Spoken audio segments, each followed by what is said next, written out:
第4章誤讀暗手。個號碼係屬於一個叫李科嘅人，呢個人之前去過監獄揾佢醫病，醫好之後佢好感激，話俾吳北知佢喺情報部門做嘢，以後如果揾人或者查線索，可以揾佢幫手。電話幾秒就接通咗，佢好快講咗成件事，同埋提供咗吳薇嘅資料。收咗線之後，唐子怡關心咁問：出咩事啊？吳北搖頭，面有憂色，仲未清楚，希望係我諗多咗。唔使10分鐘，吳北就收到個定位信息，係吳薇部電話而家嘅位置喺隔離村一條路中間。隔離村根本就冇吳薇嘅同學，佢點會去嗰度？佢個心一沉，嚟唔切解釋，即刻衝出門口，一邊狂奔一邊再打吳薇電話，但係依然冇人聽。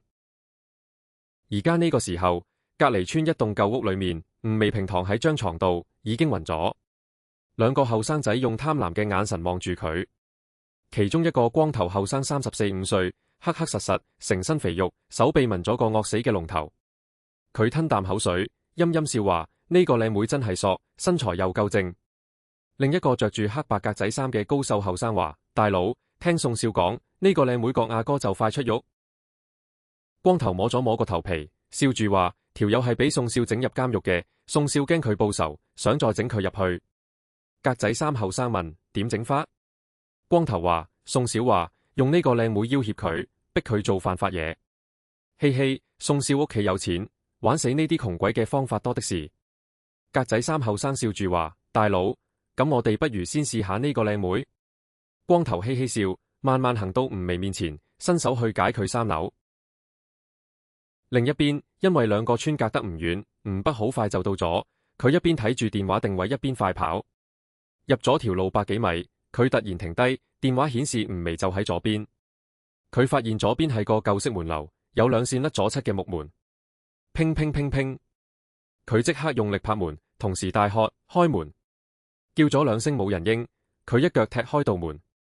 結實嘅槐木門閂俾佢一腳踢斷，2扇門直頭飛開幾米遠，重重咁跌喺地下。門一開，佢就見到3間舊式瓦屋，個院好亂，生滿雜草，周圍堆滿舊嘢。咁大動靜，嚇到屋裏面個光頭後生，佢嚟唔切搞吳薇，急急腳衝出嚟。做咩啊？佢揸住把菜刀，眼神兇狠，嗌住逼過嚟吳北度。吳北冇理佢，佢開咗圍道之眼掃入屋，見到左邊房瞓咗個女仔，件外套解開咗一半，唔係吳薇係邊個？佢隔籬仲企咗個20幾歲嘅男人，喺度從窗口望出嚟。你哋抵死！吳北火滾。個心諗住要殺人。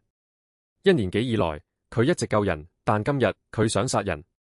不過坐過1次監，佢知唔可以就咁殺人，狂吼一聲，佢閃電咁點出一指，揸住菜刀嗰個男人嚟唔切反應，就覺得空腹一避，跟住成身冇力，手上面把菜刀當一聲跌落地。吳北即刻衝入屋，格仔衫後生嚟唔切擰轉頭，就俾佢點咗2下，個身同樣一臂一軟，喐唔到。張床度瞓住暈咗嘅吳薇，應該係俾人落咗藥。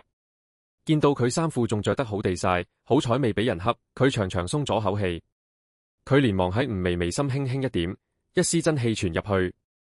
過咗幾秒，吳薇就睜開眼，見到吳北，佢驚喜咁話：阿哥。然後一嘢攬實吳北，眼淚直流。之前俾人綁架嘅過程，嚇到佢塊面青白，成身震。吳北拍拍佢背脊，溫柔咁話：唔使驚，冇事啦，有阿哥喺度。佢轉身望實個格仔衫後生，問：點解綁我細妹？後生仔俾吳北咁望住，好似俾老虎盯住咁，嚇到佢塊面青白，震住把聲話：係宋世金宋少叫我哋做嘅。吳北咪起對眼，原來係宋世金，嗰個毒駕撞死佢老豆嘅仆街。宋世金點解要咁做？後生仔話：佢想用你細妹要挾你犯法，等可以再拉你坐監。